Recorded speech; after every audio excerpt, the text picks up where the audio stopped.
Sajake ora ngerti.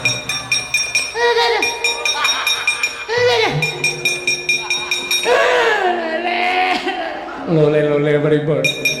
Lho sampean kok mboten napa-napa? Lah kula ngerti nek sampean ajeng bales kalih kula. Kula nggawa kampak kethul. Kula kok ora iso sikil-sikil kaya sampean nggih, Mas. Lah pripun to? Kula ngumbul niku kula krasa sirah kula kaya abot niku lho. Terus nak gentayang. Sirahe nang ngisor. Kok abot sirahe nggih, Mas? Mboten ngerti kok. Sampeyan iki mau iso sikil-sikil kula sirahe sik. Ah saben wong niku dhewe-dhewe kaya. Kula wis tap-tapan, kok sirahku kok dadi nang ngisor kepiye iki? Clorot-clorot wis pancen setiap apa digawe karo senyak. Mboten ngertos. Pripun Dek Pate Kurawa ora iso mungun ning gane anak Prabu Ndarawati. Wangsul mawon napa ndelik teng kiwa tengening bali kambang niki mawon. Lho, menika langkung prayogi. Lho, Paman Sengkuni Bapak Drata mriku apa wae?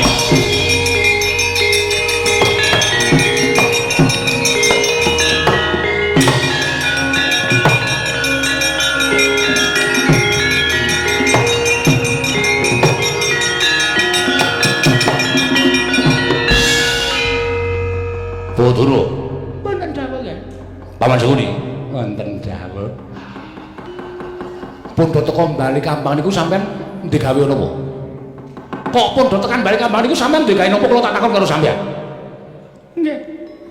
Ya istanipun namung menapa menika dipun dawuhi dening Prabu Duryudana supados samangke menika kula ngodol tindakipun anak Prabu Baladewa supados sangenipun mungu menika saestu menapa mboten. Lah tegese Yai Prabu Duryudana menika wis ora percaya karo Baladewa. Tegese Yai Prabu Duryudana menika wis ora percaya karo Baladewa.